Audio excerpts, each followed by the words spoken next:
Shortly, I'll invite our panellists up to the stage, and they're really the highlight of the next 45 minutes to hour. They're a handful of our current 1,400 partners who are going to talk to us about the big challenges that they're facing and addressing through their work. And it's really this that is our starting point for us as PACE, in terms of really understanding the context of our partners and the big picture challenges that they're facing, their goals and their vision for a different world. And then we ask the question ourselves, how can we get behind that as Macquarie University? And how can we support partners like these ones you're going to hear tonight to better achieve their goals and their work? And I no doubt you have similar challenges and similar dreams and similar aspirations for collaboration that you'll hear tonight from the panellists up here. So as you're listening to the panellists tonight, I invite you to also ask yourselves the same questions that we're going to ask them. So I'm going to begin with asking the panellists a few questions, and then I'm going to open up to the floor and it'll be your opportunity to ask some questions yourselves. So do keep eating. Those prawns look amazing. And while you do so, can I please invite the panellists to come up to the stage? So I'd like to welcome Dr. David Cook, who's the Managing Director of Konica Minolta Business Solutions Australia. Thank you, David.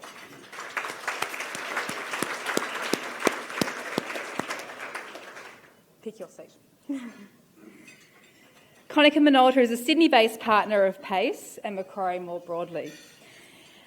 I'd also like to invite the woman with the iPad from the video, Miha Sengupta, who's the Program Coordinator for Human Resources from a wonderful PACE International partner based in New Delhi, India, Pravar. Thank you.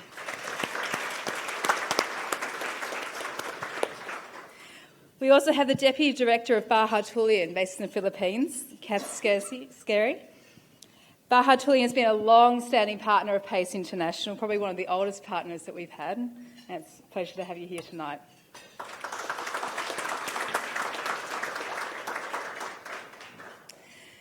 We also have Liz King, who I'd like to invite up.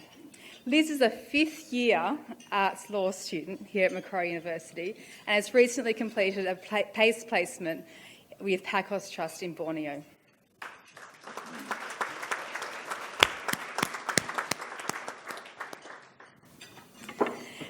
And our fifth panellist is Associate Professor Kate Lloyd, who is a Senior Academic Developer for PACE and quite a phenomenal researcher in her own right as well. So thank you very much.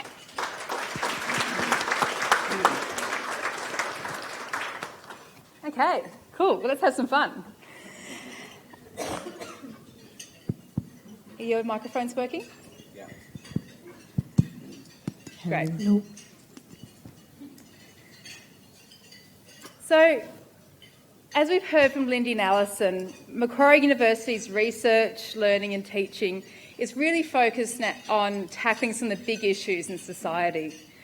And there are a number of big issues that we've committed ourselves to as a university to helping address. As we've seen in the video just recently, one of these issues that really relates to a lot of our partners and to most of the panellists here tonight is around building resilient societies. So my question, and I might start with Miha, is what does a resilient society look like in your context? Yeah, thanks. I think when we talk about a resilient society and a society that's really strong, I would look at a society which is peaceful, which is peace and harmony. If you ask in our context, and especially in context of Pravar's work, we say a society where, youth are the leaders, and youth are the leaders who are able to take those steps to, for social action. So we often talk about a concept which is called the fifth space. And a resilient society would be a society which is a fifth space. So society legitimizes four spaces for us, which is our friends, family, leisure, and career. That's your education and your career. And often these are the spaces where you're not the one who's created or you're not the one who's really leading the space. So as in Prava, we always look for a space which is a space which you have created, a space that you own. And once you do that, I think what it leads to is a space that is non-judgmental, a space where young people and also others, they're able to co-create the space. So it's a space which belongs to everybody. It's a space where people are empathizing with each other and not just standing in front of each other to confront each other in a negative way. It's a space where people are ready to face any kind of challenge and they're taking conflicts to be positive. And seeing conflicts as an area of, an area where you can learn. A conflict is an area where you can pick up, you can talk about it and look for collaboration. It's a space where people can reach to win-win solutions for themselves. So I think if all these happen in a space, which is we call the fifth space, I think that would be the most resilient society in our context. Thank you. And Kath, so being based in the Philippines, in mainly Manila, I understand. What does a resilient society look like to you? I imagine some of it's probably quite similar in theory, at least. Yeah. Look, many similarities with Prava's work. Baha'i Tuluyan works particularly with abused and exploited children in Manila and in nearby provinces. Philippines is interesting. It's going through some record growth. It's claiming the title of Asia's next tiger. But the communities that we're working with are not feeling that. And so for us, resilient growth has to be inclusive growth. It has to be in growth that embraces the nearly 50% population that is children. The children that we work with are not empowered. They don't understand that the exploitation that they're suffering is not normal, because for so many of them it has been such a normal part of their life. And so resilience in our context is children who understand their rights, who can seek help not only for themselves but for the people around them. It is the adults around the children, the parents, the police, the government officials, the teachers, the policymakers, understanding and acknowledging the position of children and the peculiar issues that they face, and incorporating that into national plans, national policies, and making sure that the systems are robust around the children that we work with, to make sure that when things do go wrong, that they don't miss out, that there is a bit like the fifth space. It's a new concept to me, but it's a good concept, I think. A space where children can work alongside adults to create change and to create the world where they feel safe, where they feel comfortable, and where every child's rights are respected, protected and fulfilled. Thank you. We could go on to this particular question for a long time, but I'm also really curious to hear from David. So in many ways, a very different context based here in Australia, working for Konica Minolta. But I'm really curious to hear your perspective on what does a resilient society look like in your context, and what are the connections that you see with what you've heard so far? Thank you. Well, look, I must admit I came along tonight not quite knowing what the format was and who would be here and what to expect and so on. I'm kind of a bit of a big picture person that never quite gets the detail until about a minute before I've got to get it, so here I am. And I've got to say I'm just so happy tonight because I've done a little bit of research into corporations working with the not-for-profit sector in a doctoral thesis that I did, and I just think that the not-for-profit sector and the organisations in it and the people that work in that sector are absolute rock stars, because they've just taught me so much, and they just bring such a different perspective to things. So, as I'm the managing director of Konica Minolta, a Japanese technology company. I was appointed to that role about 2.5 years ago, and when I took over that job, I realised that, of course, I'd inherited in the technology space an organisation that had rapid change going on around it. Technology moves very, very quickly. I didn't actually believe that our parent in Japan was moving quickly enough. And I went looking for strategies and ways that we could not only cope with that rapid change, but we could actually thrive in that rapid change. And one of the very first things I did, actually, is that I had our staff vote on what not-for-profit partners they'd like us to work with and learn from, and actually go in and volunteer with and what have you. And we did it in the fields of social and environmental and health and humanitarian. In the humanitarian category, we chose to work to try and make some small contribution to alleviate human trafficking and sexual slavery in Cambodia with an organisation over there. And I've been to Cambodia since about 5 times. And I have to tell you that I've been on innumerable business courses. I've done an MBA and a doctorate, and I've done that many workshops, I've lost count, and all the rest of it.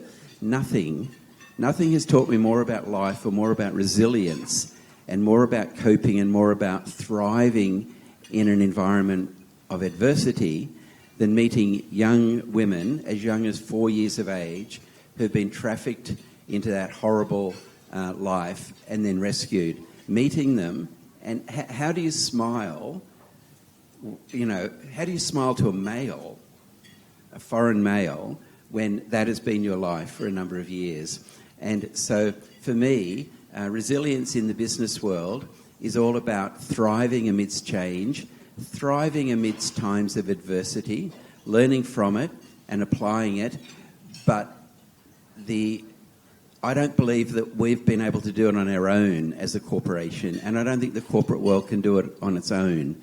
I think it actually needs to leverage the incredible skill set and characteristics of the not-for-profit sector who work in adverse situations all day long, learn from them, partner with them, collaborate with them, and then bring those lessons into their own workplace for the nourishment and the development of their own staff, as well as obviously their commercial objectives.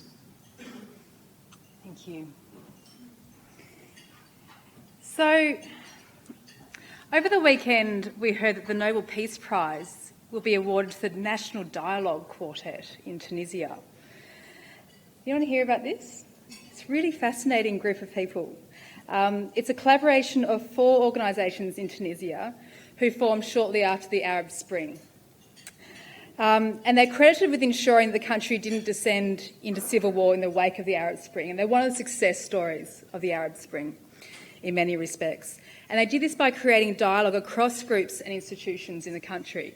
So in many ways, a really interesting model and inspiring model of collaboration. And I thought this was particularly interesting in the context there's a lot of talk about collaboration. We hear it from leaders in the sectors, we hear it from practitioners across all sectors, that the future of dealing with the uncertainty and the complexity in our big world and the big issues that we're all facing the power is going to be in through the collaboration. And as David mentioned, it sounds like it's a collaboration between what we wouldn't normally have thought of between partners, so the unlikely alliances that we're forming. So I'm curious, and Liz, I might start with you as a student of Macquarie. In your own work and context, where have you seen collaboration be effective? And what have you personally learnt from this collaboration? Thanks, Anna. Well, what I've learnt from collaboration stems largely from my experience with Pacos Trust in Borneo. My journey began with them last year in July, and I have 2 of the partners here tonight, which is an incredible experience for me. And my experience with the collaboration in that environment was really unique. There were sort of 4 pillars which I was able to pull out of it. There was collaboration with other like-minded students, which PACE had selected for our team. And there's some sort of magic that happens when you pull a group of students together who might not have the same perspective or the same background, but who have a shared passion for something. And we didn't even necessarily know what our shared passion was, just that we wanted to work towards global social change. So collaborating with like-minded students was extremely empowering.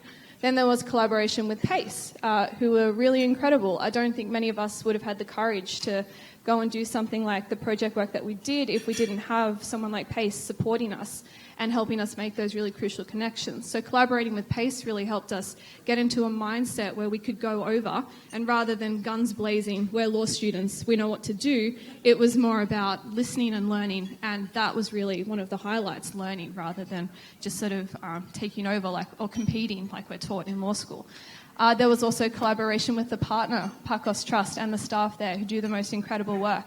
And they really opened our minds to the way that majority of the world lives and the challenges that they face and the role that students and staff can play in addressing those really challenging issues. So the staff at PACOS are so happy at the end of the day, no matter what happened. They sent us home with the biggest smile. So the work that they do really inspired all of us in examining what role we play. So there was that level of collaboration. And then finally, there was collaboration with the Indigenous communities that we went to. We went and visited some very remote villages who are facing really significant challenges with their land rights in relation to competing interests with palm oil companies and with the government. And there was a lot of destruction and a lot of really awful things which we saw. But collaborating with Indigenous communities, we realised that there is so much that they have, their spirit, their wealth of knowledge, which really needs to be protected and preserved, and which I think could be applied in our everyday lives. And that also has shaped the way that we value our own lives coming home from that experience. So those 4 levels of collaboration, which we weren't even really aware were happening, have shaped us all, I think, as global citizens. And every one of us has come back with a different perspective, realising that students have a huge role to play in the future, and individuals in general. My little sister studies vet, and she doesn't know it, but she has a role to play.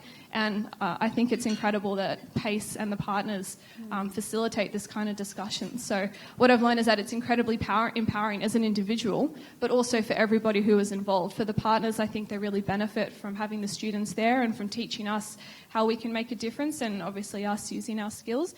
But also for the communities, like it can be as small as them seeing that somebody cares about what's going on, and then as complex as having people redefine their lives to try and push further for global social change.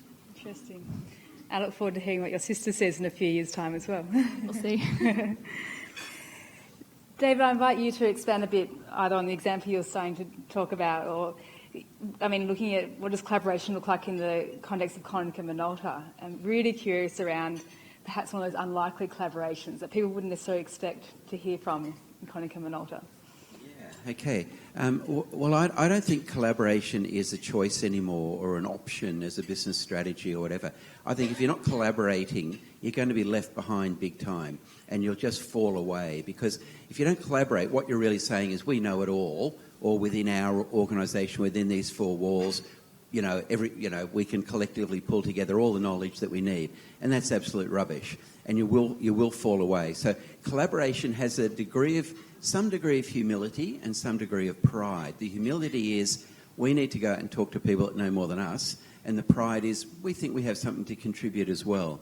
And that's one of the things I love about our relationships with the not-for-profit sector.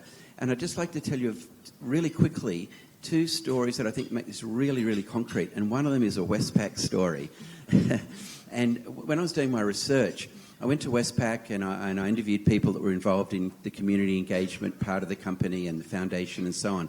And somebody told me this story about how there was an executive development program where senior executives could go to the Gulf of Carpentaria in Australia, so for our international visitors, a very remote northern region of Australia, and work with a not-for-profit organisation up there who engaged with the Indigenous community around microfinance and banking and things of that nature.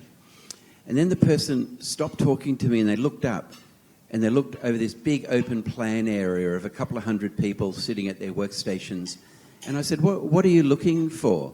He said, I'm just looking to see if one of the people that have been up to the Gulf was at their workstation at the moment. And I said, so I could go and talk to them and interview them. And they said, well, maybe you could, or make another time if they were busy. But no, I was just going to say to you, tell me, out of all of those people, which one's been up there? And I said, I only knew about the program 2 minutes ago. How would I possibly know who's been? And the person said to me, because you could see it on their face. And then he went on to say that these people come back, these senior executives, and their lives have been changed forever. Very much like the Borneo experience. Their lives have been changed forever. They're not just better bankers, but they're better human beings, which flows through to relationships and bring their kids up and contributing to society and everything else. Now, let me tell you, Westpac are one of the most successful and probably wealthiest and largest organisations in Australia.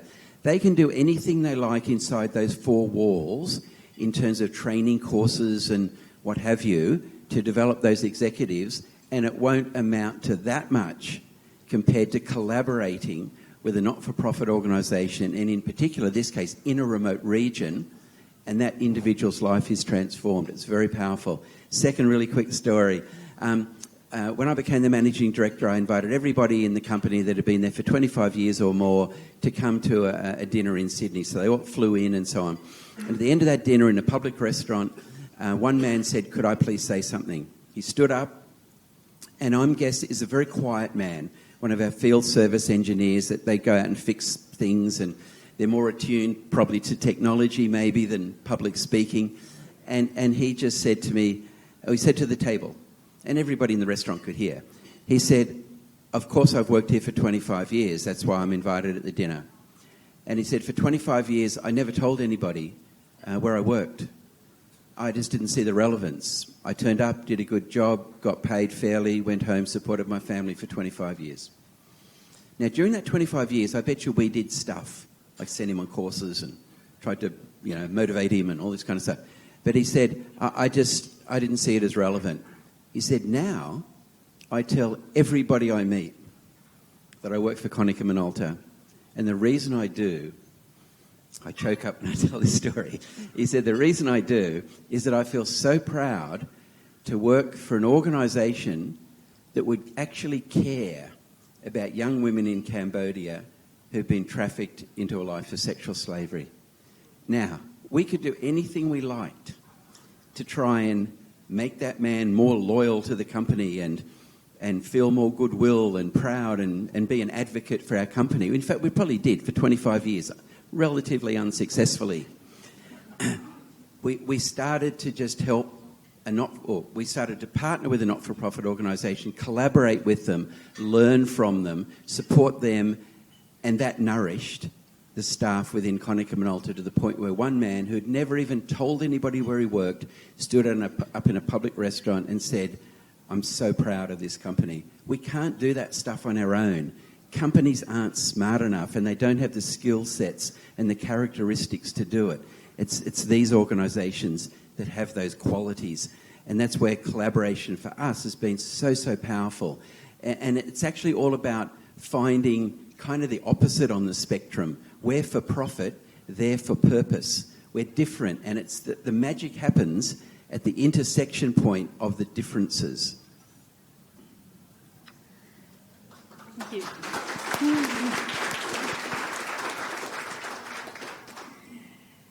So, a really common theme from what I'm hearing so far is that collaboration isn't about helping, and it's not about the charity model that we often hear about between private sector and not-for-profit. Collaboration is about that unknown space, and it sounds from what everyone's talking about, it's about the way that mutual learning happens. And Kate, we've heard about it from the private sector, from student and from the not-for-profit sector. What does it mean for a university, and where have you seen collaboration effective within the university? And also, what have you learnt from that process? I guess I will start talking about collaboration because I think everything I do, in all the work I do, celebrates the power of collaboration. I do that through the research that I do at Macquarie. One, I guess, key project is the work I do up in northeast Arnhem Land, where I collaborate with colleagues here at Macquarie University, colleagues from Newcastle University, and a very strong Yolngu community up in northeast Arnhem Land who have identified the desire to collaborate with academics. And they've done this on their own initiative because they want to share the knowledge that they have, and they do it, David, in a very similar way that you were recounting in your first story, in that they work with corporations, private sector, government to try and share Yolngu knowledge so that it can change the way that non-Indigenous people think about country, about environment, etc. And so I've been collaborating with my colleagues and the community for over 10 years now. And what I've learnt through that experience is very much the ethics, I guess, of collaboration, which is based very much on reciprocity. It's based on building trust, and it's based on relationships. And I've learnt so much through that journey that I've tried to apply in all areas of my life. So another area at the university where collaboration, I think, is taking place is through PACE. So PACE is, I think, the most collaborative part that I've encountered in the university, and everything we do is about collaboration and reflection on that collaboration.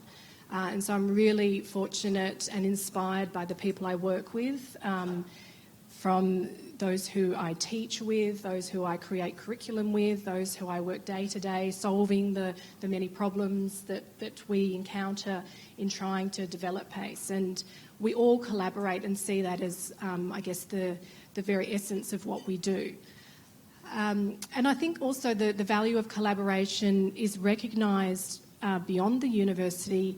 And one example I'll give is through a project I'm working on with almost half of this room, which is a Office of Learning and Teaching funded project called the Classroom of Many Cultures. So it's where we have received very generous funding to co-create curriculum with our PACE international partners.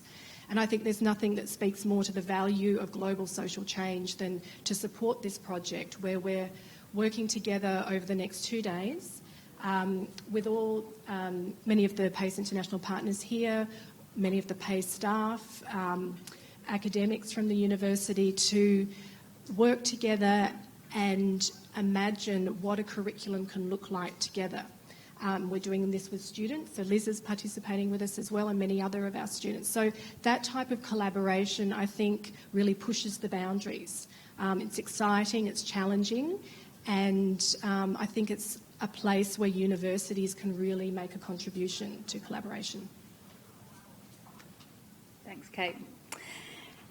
So my final question before I open it up to the floor is, we are standing in a university right now. And so thinking about this university context, I'm going to ask everyone to respond to this question. What's one thing that you'd like to see universities, including Macquarie University, do more or less of to help address some of the big challenges facing society? So tonight we started with what are the big challenges, what is your work? We've heard from other partners through the video. We talked about the power of collaboration, but what is the role of universities and what could we do more or less of? And I might start with Kate. Okay. Only one? Okay. I'm going to push the one to maybe a few. I think that the one thing that universities can do is to create space, to create a space where we can discuss the big problems, global social change such as tonight, and the space where we can bring different people together, our partners, students, industry, community, etc. So I think that space to collaborate is a key thing that universities can do. I think we can also create the space to not only be innovative and push or create new pathways, but to reflect on that. So a space for reflection, I think, is a key role of universities, to give students the opportunity to not only learn, but then to sit back and actually think about what that learning means and how they might apply that. And particularly, again, in PACE, we can do that by allowing students to experience and be challenged, but then to have the space and the support to reflect on what that means for them and the way they can contribute. Two more. No wonder you're busy.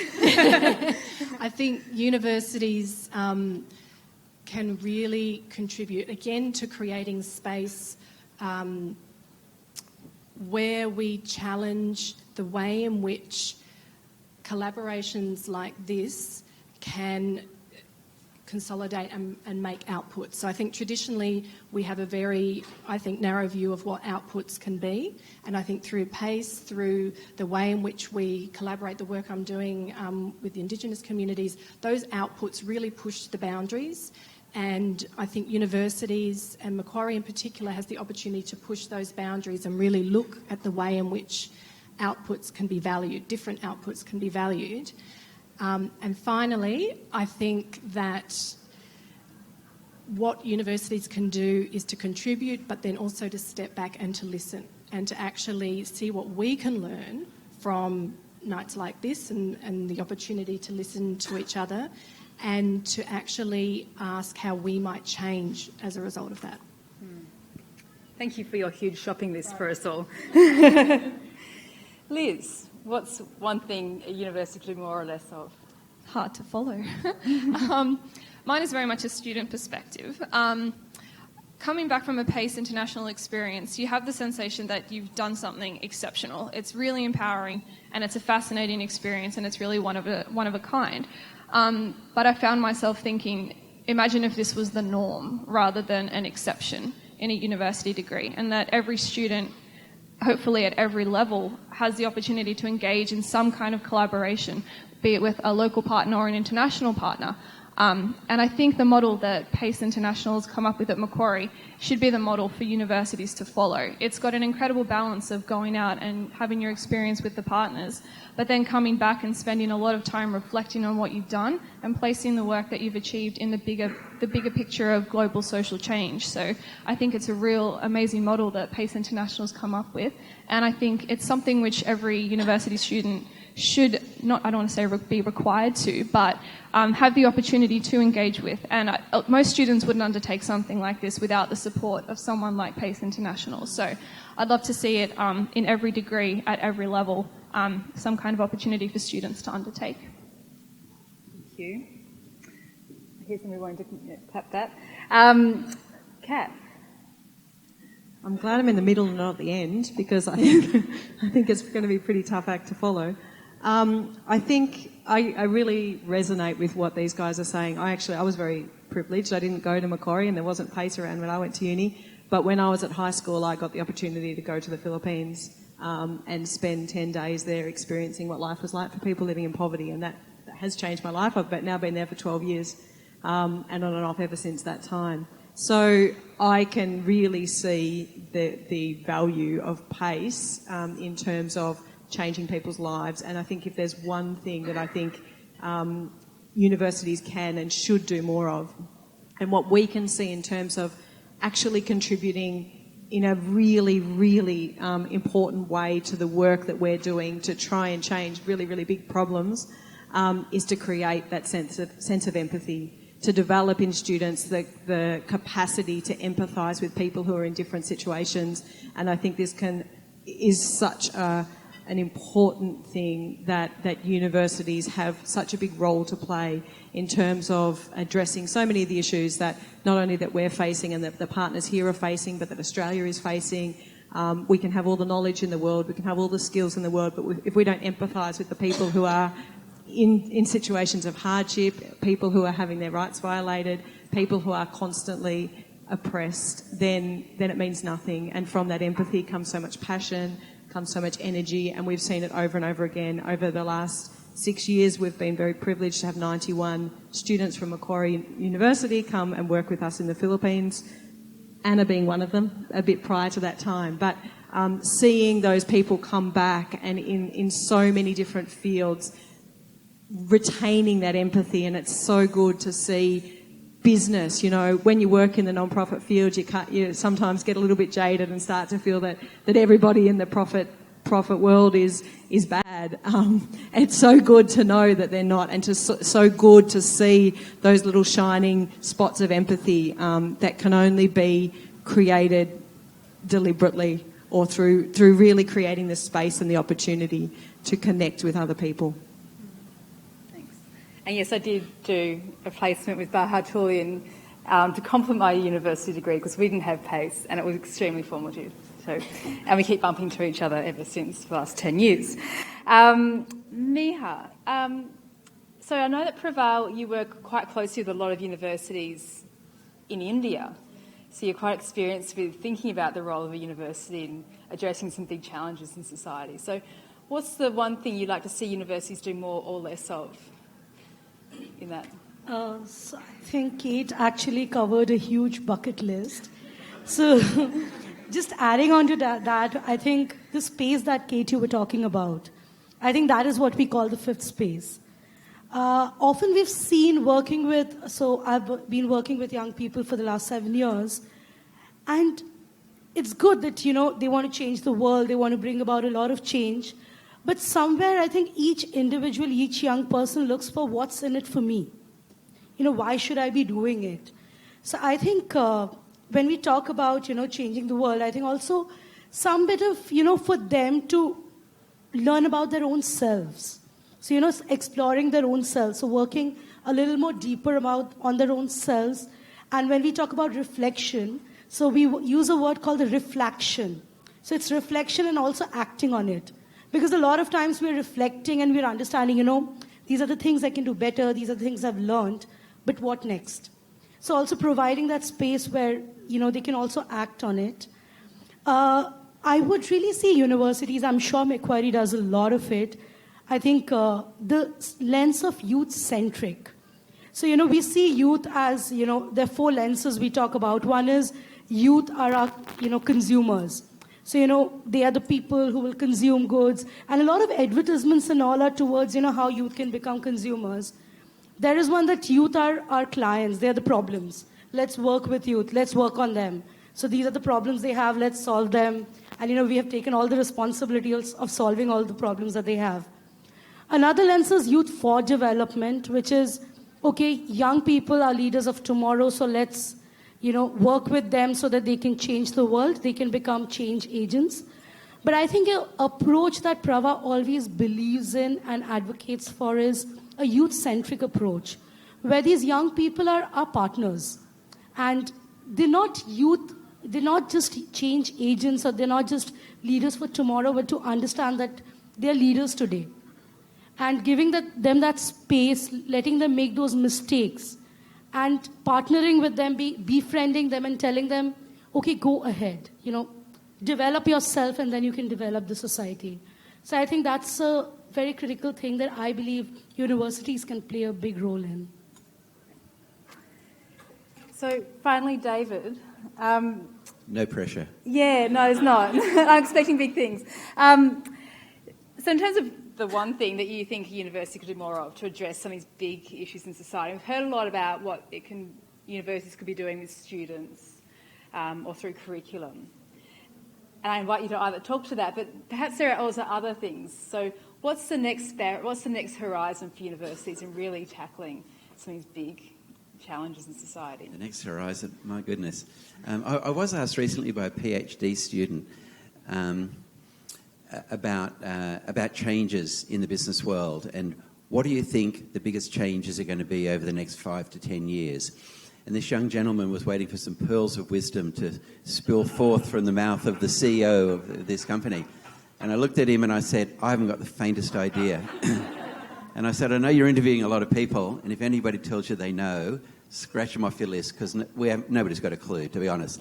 What I said to him, though, was, and not quite sure if this is on topic, but I said to him, the only thing I know is that we're trying to build a company here based on values, really good, solid values, and that values will never go out of fashion. So I don't know what's coming. I don't know what is the next storm or the next tsunami that's going to hit the technology industry, but all I know is that as long as we keep building a company that's based on good values and gender equality and fairness for staff and so on, then we'll be okay. Because people will always relate to that. They'll want to work for a company like that. They'll want to buy from a company like that. So I actually don't have a lot of knowledge about the university sector in that sense, but I would say the greatest contribution that the university sector could make to society is to keep engendering great values into the students that are entrusted to your care and move through your system, and also embody them within the organisation itself. And I'm a great believer in the whole concept of diversity. So don't just collaborate with people that are like you or organisations like you. Go and collaborate with people that are different to you and organisations that are different to you. And kind of go to the extremes if you possibly can. There's an expression in Australia, in the Australian corporate world, that Australian business, is one for the international visitors, the Australian corporate world is run by directors on the boards who are pale, male and stale. Now, regrettably, I get a cross or a tick or whatever on 2 of those. I'm pale, I'm male. Hopefully I'm not stale. But what I'd like to see, the thing I love about the PACE program is that we have people who are different to people like me coming into our organisation, and let me tell you, they are so much brighter than people like me. And I've got years of business experience, but these people bring a completely different perspective. They bring the latest knowledge because they're learning that throughout their course and so on. And they just bring a fresh perspective. And it's like when you talk to your kids, you know, you go home at night and you're having a whinge about something that happened, some challenge or problem or whatever, and your kid just says something really simple but profound, and you kind of look at them and go, you're like, you know, how did you know that, or where did you get that from? And that's what these students are like.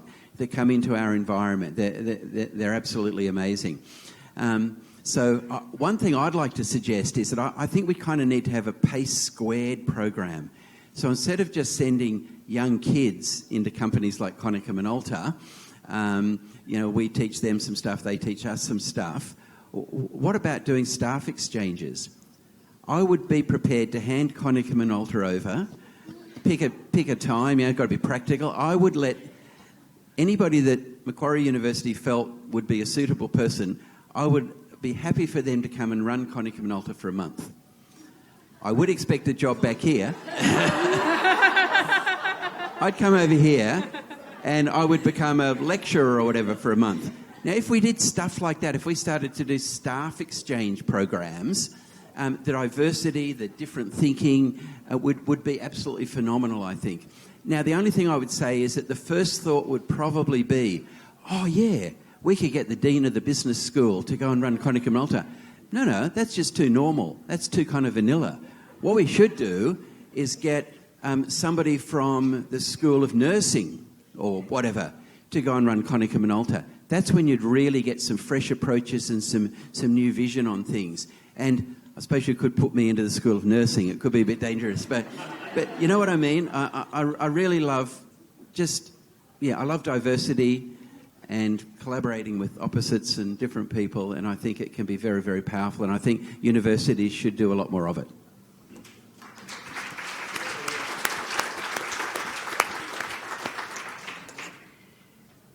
Cool. So I think the first question is going to be from a staff person saying, when can I begin?